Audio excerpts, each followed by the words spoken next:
Elysium Prime was the shining jewel of the Galactic Council, a place where the greatest civilizations of the known universe gathered under one golden sky.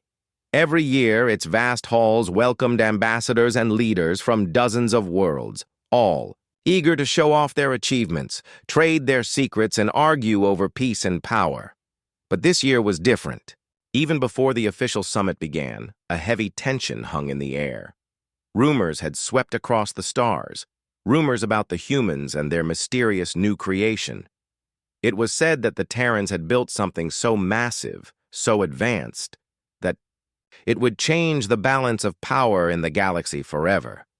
No one outside the human command knew the truth. The stories ranged from the impossible to the absurd.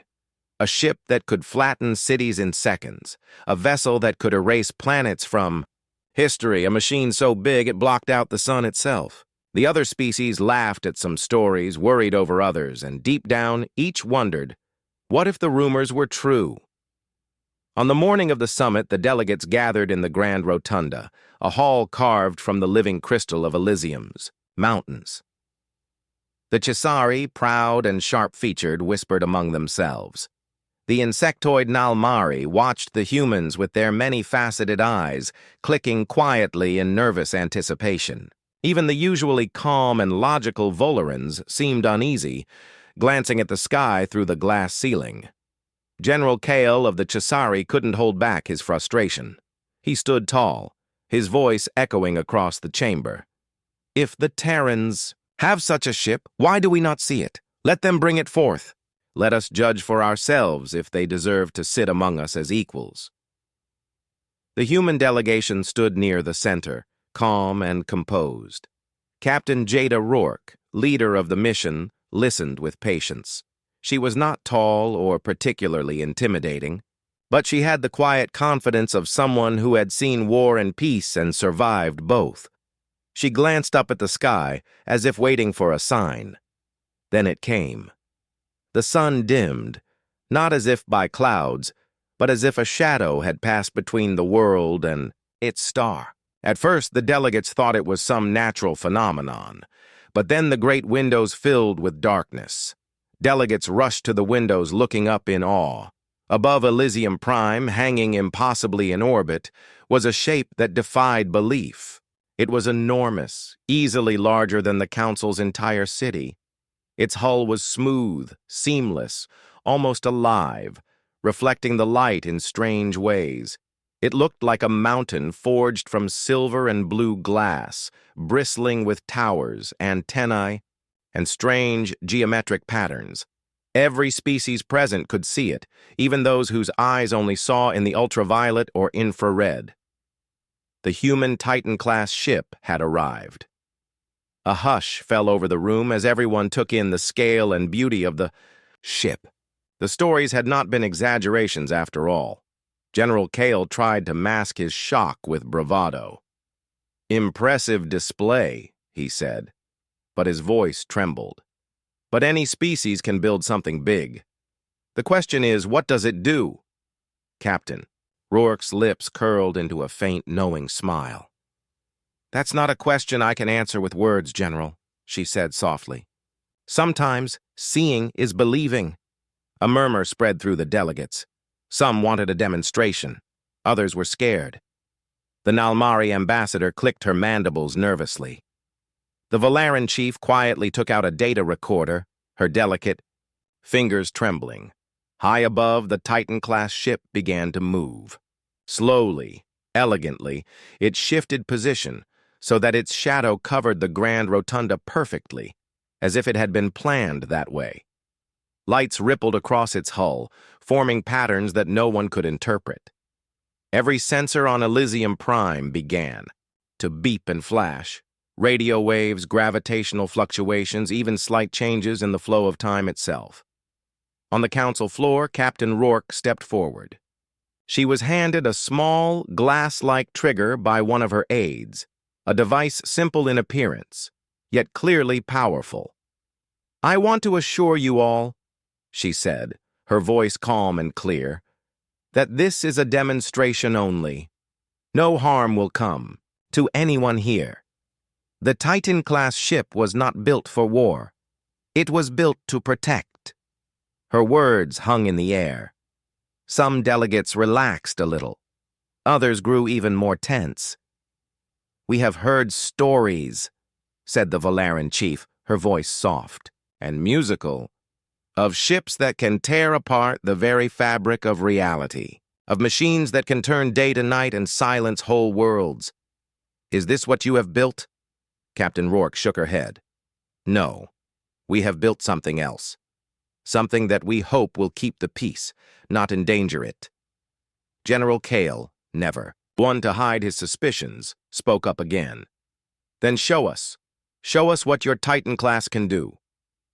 The council's chairman, an ancient being whose species was older than most stars, raised a gnarled hand. "This is unprecedented," he said, "but these are unprecedented times. Captain Rourke, with your promise of safety, you may proceed." Captain Rourke nodded respectfully. She took a breath, then pressed her thumb to the trigger. For a moment, nothing seemed to happen. The delegates exchanged confused looks. General Kale opened his mouth to speak, but the words died in his throat. The air shimmered just for an instant, like heat rising from a desert road. Suddenly, everything stopped. A strange silence filled the room, not just the absence of sound, but the absence of movement, of feeling. The wind outside ceased. The lights stopped flickering. Every delegate, every ambassador, every guard stood frozen in place mid-motion. Even the birds in the sky above Elysium Prime hung motionless. Only the humans moved. Captain Rourke looked around, her expression unreadable. Her aides checked their watches, checked the equipment. The Titan-class ship floated silently above, as if guarding the world with invisible hands. Time itself had paused. For the next several minutes, the human delegation walked among the frozen delegates. They gently took a data pad from General Kale's hand, scanned its contents, and replaced it exactly as it was. They examined the Valaran chief's recorder, then left it untouched. They studied the room, careful not to disturb a single thing. Captain Rourke looked out the window at the city below. Nothing moved. Cars and pedestrians were locked in place, as if part of a vast sculpture. She sighed, knowing that the demonstration would scare some and awe others. After exactly 7 minutes, Rourke pressed the trigger again. In an instant, time snapped back. The delegates gasped, startled. Some stumbled, unsure of what had happened. The air seemed fresher, the light brighter, the world different. General Kale looked down and realized the data pad in his hand had been scanned, but not altered. The Valaran chief found a tiny human insignia on the side of her recorder, a mark that had not been there before. Captain Rourke faced the council, her voice strong. "This is the power of the Titan-class ship. We do not seek to threaten or conquer. But if anyone tries to bring war to our worlds, remember, one touch of the trigger, and time itself will stand still." The room was silent. Every delegate understood, in that moment, that the galaxy had changed forever. And so the first day of the summit ended not in argument or threats, but in awe and quiet fear, as every species wondered what the future would hold, now that humanity could pause the very flow of time. After the first demonstration, the story of the Titan-class ship spread like wildfire across the galaxy. News networks, data channels, and even rumor traders on distant asteroid colonies spoke of the human vessel that could pause time with a single touch. Some called it a miracle. Others whispered that it was a curse, a power no single species should ever control. But all agreed on one thing: the balance of the galaxy had shifted forever. The summit's second day began with tension, so thick it felt like a physical force pressing down on every delegate in the Grand Rotunda. No one slept much that night. Some ambassadors stayed up planning speeches, others sent secret messages to their homeworlds, warning them to tread carefully. Security around the human delegation was tighter than ever, not because the humans demanded it, but because every species wanted to see and perhaps learn the secrets of the Titan class. Captain Jada Rourke awoke early, her mind busy with the weight of responsibility. She met with her team, checking over every detail of their demonstration. She knew what the galaxy would ask next. If humans could stop time, what else could they do? Could they move objects, change history? Could they become invisible and rewrite treaties without anyone knowing? She knew such thoughts frightened the council, but she also knew it was better to show the truth than to let fear grow wild. When the council reconvened, the air was full of nervous anticipation. The Chisari were restless, fidgeting in their seats. The Nalmari, usually so quiet, whispered among themselves. The Valarans, with their elegant faces, hid their feelings behind soft blue masks. The chairman called the meeting to order, but his voice trembled with uncertainty. General Kale stood, his pride stung by yesterday's events. "You have shown us your ship's power, Captain Rourke," he said. "But we want to know its limits. What can you do in those moments when time is paused? Can you harm us? Can you change things in ways we cannot detect?" Captain Rourke nodded, expecting this line of questioning. "When the Titan-class ship activates its temporal field, only those inside our designated safety bubble can move and act. For everyone else, time stands still. Yes, in that moment, we could do many things, good or bad. But I promise, our mission is peace. We do not wish to become tyrants. We want to protect all worlds, not threaten them." The room remained unconvinced. The Nalmari ambassador, clicking nervously, asked, "How can we be sure? What is to stop one human from using this power in secret?" To answer, Captain Rourke offered a second demonstration. "We will show you," she said. "This time you may observe as we act during the pause. Choose any item, any device. We will interact with it, and you can see the results." General Kale, determined to find weakness, stood and pulled a decorative dagger from his sash. "Take this," he said, placing it on a table in the center of the room. "Move it to another place during your pause, but leave it unharmed."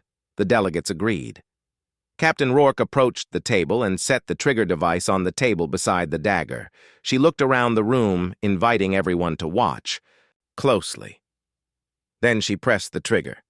The shimmer returned, and the room fell silent once more. All but the humans froze in mid-motion. The world outside the windows stilled again. The city paused, the birds hanging in air, the leaves stopped in their gentle fall. Rourke picked up the dagger and walked to the far side of the hall, placing it gently on a display stand. Her aide recorded the action on a handheld camera, documenting each step. Another aide moved quietly through the frozen crowd, checking for any reaction. Nothing. Not a twitch. After several minutes, Rourke returned to the table, pressed the trigger again, and time snapped back to life. Gasps and shouts filled the room. As the Chisari realized, the dagger had vanished from the table and appeared across the hall. The Nalmari ambassador looked at the human camera footage, seeing herself unmoving, as Rourke calmly carried out the task. There was no deception, only the unsettling truth that humans, for a moment, could move while everyone else could not. A wave of fear swept through the delegates, but also a grudging respect. The technology was as powerful as the stories claimed, and the humans had demonstrated it openly, without threat or trickery. The chairman tried to restore order, raising his ancient hand.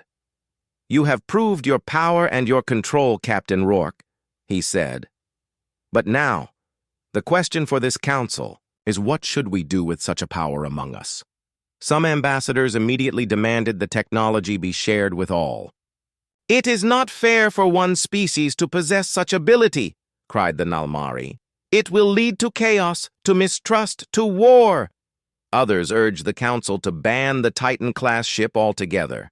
The Valarans, always seeking harmony, pleaded, Please, Captain Rourke, do not bring this weapon near our peaceful worlds. Such power tempts the wrong hearts.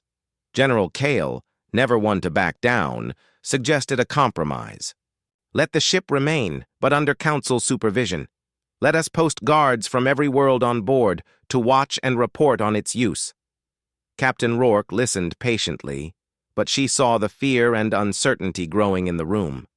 She decided to speak honestly, her voice calm but unwavering. "You have every right to worry," she said. "No power should belong to just one. But the Titan class was built in response to great threats, the kind that could destroy entire civilizations.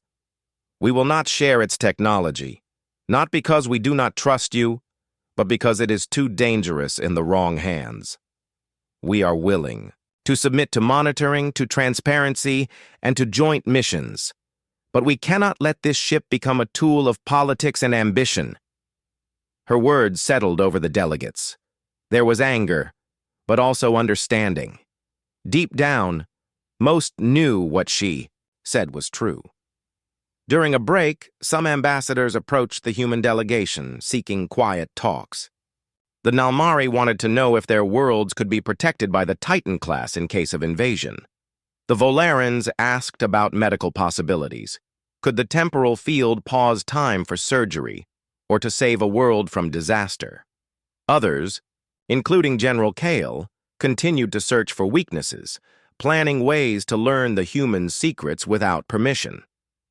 In the shadow of the Titan-class ship, far above the world, the human crew watched the planet below. They knew the eyes of the galaxy were upon them.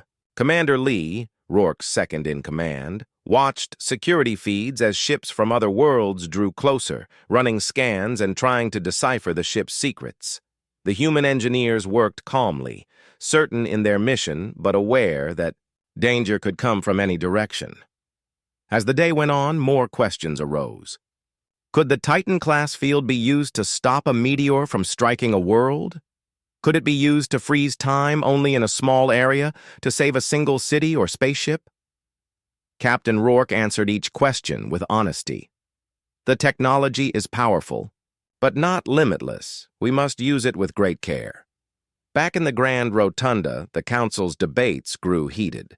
The Chesari wanted to organize a joint fleet, with the Titan-class ship as its flagship. The Volarans wanted strict laws about when the time field could be used. The Nalmari, remembering past wars, worried that peace would only last as long as humans stayed friendly. That night, as the stars rose over Elysium Prime, the delegates returned to their rooms, thoughts swirling with hope, fear, and ambition. The human delegation watched the sky from their quarters, knowing the next day would bring even greater challenges. Above all, Captain Rourke understood that the Titan-class ship had not just changed technology, it had changed trust. Now every species would wonder what humans did when time paused. And the galaxy, once full of small dangers and big dreams, was now facing something new. The question of whether absolute power could ever be truly safe. The summit was far from over, and in the darkness of space, in ships and on worlds across the stars, others began to plan. Not everyone wanted peace. As the summit continued on Elysium Prime, the galaxy seemed to hold its breath. Each day brought new arguments, proposals, and fears about the human Titan-class ship. Every species wanted to understand what it meant for the future. Could the power to pause time bring safety?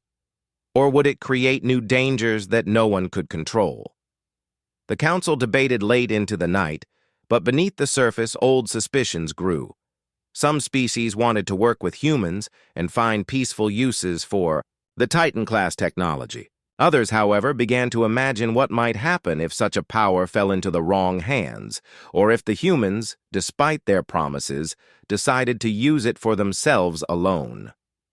On the third day, Captain Jada Rourke met privately with several ambassadors in a quiet garden behind the Grand Rotunda. The garden was full of strange, glowing flowers and delicate trees that sang softly in the breeze. It was a place meant for peace, but even here, the tension was easy to feel. Ambassador, Sura of the Volerans spoke first. Her voice was gentle, but her eyes were full of worry. Captain Rourke, many worlds trust humans, but there are some who do not. If there are disagreements, how can we be sure you will not use the Titan-class ship against us? Rourke listened, carefully. We want peace, she said, her words simple but honest. But I understand your fear. That's why we have agreed to open our ship for inspection. Select delegates from trusted worlds may board the Titan-class ship and see for themselves how we use the time field. The ambassadors nodded, knowing this was a rare offer. Most military ships, especially those with new technology, were kept secret. The Valarans, Nalmari, and several others quickly nominated their best scientists and security officers for the inspection. Even General Kale, ever suspicious, demanded a place on the team. Hours later, a small shuttle carried the inspection group up to the Titan-class ship. From above, Elysium Prime looked peaceful, a swirling blue and green jewel beneath the blackness of space. But as the shuttle approached the human ship, its true size became clear. The hull stretched for kilometers, covered in shifting blue lights and protective armor. Giant engines glowed with a soft white light, and strange symbols ran along the edges, written in both human script and other languages. Inside the Titan-class ship, the delegates were welcomed by Commander Lee and the human crew. Everything was clean, bright, and orderly. The corridors hummed with quiet energy. Unlike many military vessels, there were gardens here too, places for the crew to rest and breathe easy, surrounded by living plants from Earth. Commander Lee led the group straight to the heart of the ship, the temporal control room. Here, the device that controlled the time field was housed behind transparent shields. It looked almost simple. A silver sphere floating in a ring of blue energy, pulsing softly, watched over by a dozen human engineers. General Kale studied every detail, searching for hidden weapons. The Valaran scientists watched the readings, amazed at the complex data flowing through the controls. Nalmari experts clicked softly as they recorded every detail, hoping to learn even a fraction of the technology's secrets. Commander Lee explained how the system worked. The time field can only be used after 3 officers agree to activate it, each using their own key. The field is limited by the ship's power and cannot be used for more than a few minutes at a time. It cannot be activated without showing a warning to every ship nearby. And it cannot be used for attack, only to freeze time and allow us to act in emergencies. The delegates asked many questions, testing for loopholes or hidden dangers, but each time the answers were clear and honest. The Titan-class ship was powerful, yes, but not invincible or without limits. Suddenly, an alarm sounded. Red lights flashed through the control room. Commander Lee's face tightened as he listened to a message coming through his earpiece. "There's been an intrusion attempt," he announced. "Unidentified vessels are approaching. They've sent small boarding pods, trying to attach to the hull." The delegates looked at each other in shock. General Kale's eyes narrowed. "Who would dare such a thing at the center of the galaxy's peace summit?" Rourke's voice came through the speakers. "Stay calm. We're activating the time field as a security measure. You are all protected here." The human engineers moved quickly, entering their keys and activating the field. The world outside the control room flickered, then went still. On every security monitor, the image froze. Boarding pods, just meters from the hull, hung suspended in the void. On the ground, the city of Elysium Prime paused in the middle of its busy day. Inside the field, the humans worked with speed and precision. Security teams suited up and exited through special airlocks, moving along the outside of the ship in zero gravity. Each boarding pod was checked, its hatch opened. The would-be attackers, aliens from a minor pirate faction, were caught in frozen poses, mid-action. The human teams carefully moved them into secure holding cells, taking care not to harm anyone. The delegates watched, both amazed and unnerved. They realized that if the humans wanted, they could have done anything during these moments, stopped an attack, saved a life, or even changed the outcome of a battle.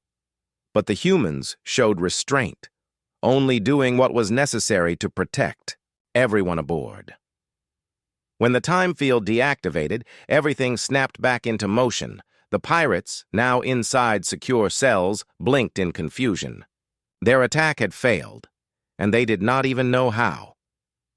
General Kale was forced to admit, at least for the moment, that the human crew had used their power with care. The Valeran scientists whispered that the Titan-class ship might really be the best hope for peace in troubled times. Back on Elysium Prime, the Council reacted with shock and anger. How had attackers gotten so close? Were there spies within the summit itself? The Chisari demanded a full investigation. The Nalmari wanted all data shared instantly. The Valerans, ever gentle, suggested increasing joint patrols around the planet. Captain Rourke and her crew agreed to share footage of the incident, showing exactly how the Titan-class ship had used its abilities. "We want trust," Rourke said. "We want everyone to see how this technology can protect, not threaten." The delegates watched the recordings.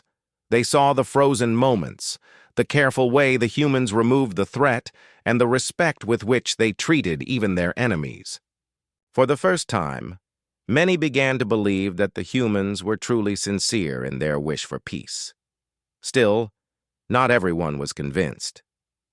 General Kyle met secretly with several allies that night, talking about ways to learn more, to prepare their own defenses in case the balance shifted again. Others, like Ambassador Sura, began to think that cooperation might be the best path forward. As darkness fell, the Titan-class ship floated quietly above the planet, its lights twinkling against the black sea of stars. Inside, humans and aliens shared a meal together, talking softly about home, about dreams, and about the responsibility that came with power. For a moment, it seemed as if peace might actually be possible. But in the shadows, ambition and fear still lingered, waiting for the next test, a challenge that would show whether the galaxy could come together or whether power would once again divide them. Captain Rourke knew that trust had to be earned, not demanded. And as she looked out at Elysium Prime, she promised herself and her crew that the Titan-class ship would always stand for more than just human strength. It would stand for hope. The real trial, she knew, was yet to come. The days that followed the intrusion attempt on the Titan-class ship were filled with unease. The summit on Elysium Prime continued, but the mood had shifted. Ambassadors spoke in hushed tones, and secret meetings multiplied behind closed doors. The galaxy was watching humanity closely, trying to decide if the Terrans were friends or a new kind of threat. Captain Jada Rourke felt the weight of this scrutiny deeply. Every decision she made now seemed to ripple through the halls of the Council and across the stars. She understood that some viewed the Titan-class ship as a beacon of hope, while others saw it as a dangerous weapon that could upset the balance of power forever. One afternoon, as the sun cast long shadows over the Grand Rotunda, news arrived that threatened to shatter whatever fragile peace had been building. A faction of rebel aliens known as the Drathan had launched an attack on a nearby mining colony. Their goal was simple: to seize control of resources and disrupt the Alliance's trade routes. The Council convened immediately. The attack was seen not just as an act of rebellion, but as a challenge to the entire summit. Some delegates demanded swift military action, while others pleaded for negotiation and caution. Captain Rourke stood before the assembly, her expression calm but determined. The Titan-class ship can help end this conflict quickly and save lives. I propose we use its temporal field to pause the battle long enough to evacuate civilians and negotiate peace. General Kale's voice cut sharply through the room. And what if this is a trick? What if the humans use the pause to strike and conquer? Rourke met his gaze steadily. I promise you, this ship will not be used to conquer. It will be used to protect. After hours of heated debate, the council reluctantly agreed to Rourke's plan. Time was running out for the mining colony, and the chance to end bloodshed without war was too valuable to ignore. The Titan-class ship moved swiftly into position above the contested planet. From the ship's command deck, Captain Rourke and her crew prepared to activate the time field. The planet's surface was alive with battle, explosions, desperate soldiers, and fleeing civilians. The humans could see the chaos clearly on their screens. With a firm press of the trigger, time stopped. The battlefield froze in place. A young mother, running with her child, hung suspended mid-step. Soldiers' weapons were locked in the air, and vehicles hovered just inches from destruction. Inside the temporal bubble, human rescue teams descended in specialized craft. They moved quickly but carefully, carrying civilians to safety zones prepared by Allied forces. Medics tended to the wounded, engineers repaired damaged infrastructure, and diplomats contacted rebel leaders to begin talks. Captain Rourke herself took charge of the negotiations. Through communications left active outside the time bubble, she spoke with the Drathan commanders, offering terms of peace and assistance in rebuilding. Hours passed inside the paused world, though only moments passed outside. Finally, with agreements made and civilians safe, Rourke gave the command to release the time field. Time resumed as if nothing had happened. The battle stopped, the rebels lowered their weapons, and the civilians cheered.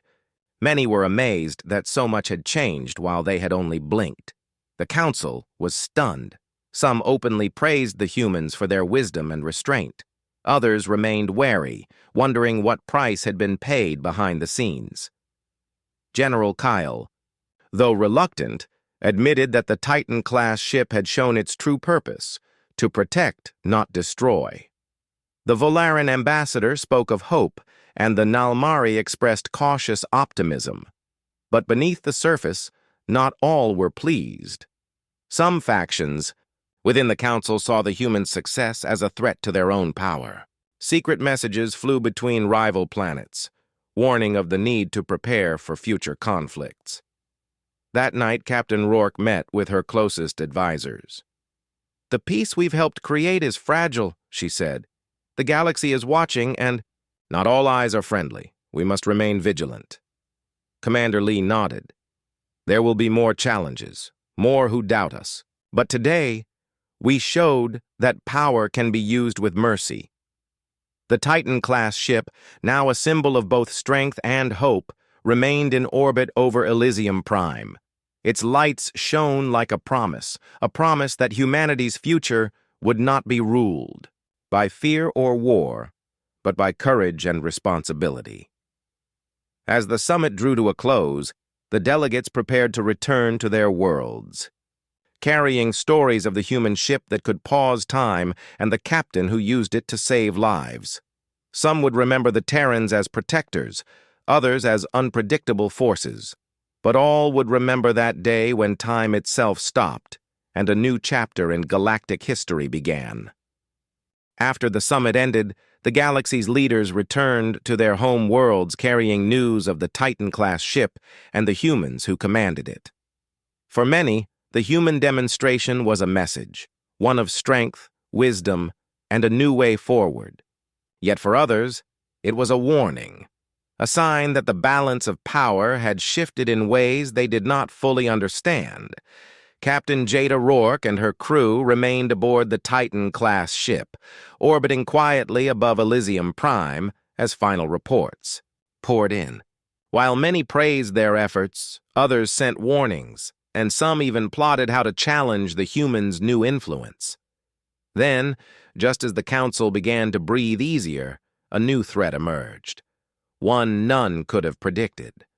A vast cosmic anomaly appeared at the edge of the known galaxy, A swirling storm of energy, it grew larger each day, pulling stars, planets, and even entire fleets into its grasp. Scientists called it a void spiral, a phenomenon unlike any other. Its power was unpredictable, and its path aimed directly toward the heart of the Galactic Council. Panic spread quickly. Worlds sent fleets to try to study or contain the anomaly, but their efforts failed.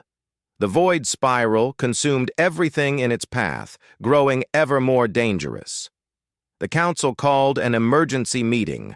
Some demanded evacuation of entire systems. Others argued for a desperate attack on the anomaly itself, but no one had a plan that could stop the spiral from destroying billions. In the midst of growing fear, Captain Rourke stepped forward with a bold idea. "The Titan-class ship can use its temporal field in a new way," she explained. "Instead of pausing time for a few minutes, we can extend the field to protect entire worlds, freezing them in time until the danger passes." The council listened, in stunned silence. Could the ship really pause time on such a vast scale? "We have never tried it before," Rourke admitted. "It will require every ounce of power from the ship and the cooperation of many species, but it may be the only way to save millions." With little choice left, the council agreed. Fleet ships from multiple worlds gathered around the Titan-class ship, forming a protective ring. Scientists, diplomats, and military leaders worked side by side, preparing for the largest use of the time field in history. As the void spiral neared, the Titan-class ship moved into position. Captain Rourke and her crew activated the temporal field, this time expanding it outward like a giant bubble. Time slowed, then stopped completely across entire star systems. Cities froze in place, forests halted their growth, and oceans paused, mid-wave. Inside the time bubble, the crew of the Titan-class ship worked tirelessly.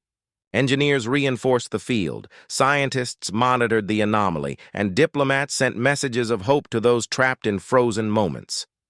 The galaxy waited, holding its breath, as the void spiral raged around the edge of the frozen bubble. Days passed in frozen silence, and then, slowly, the spiral began to lose strength.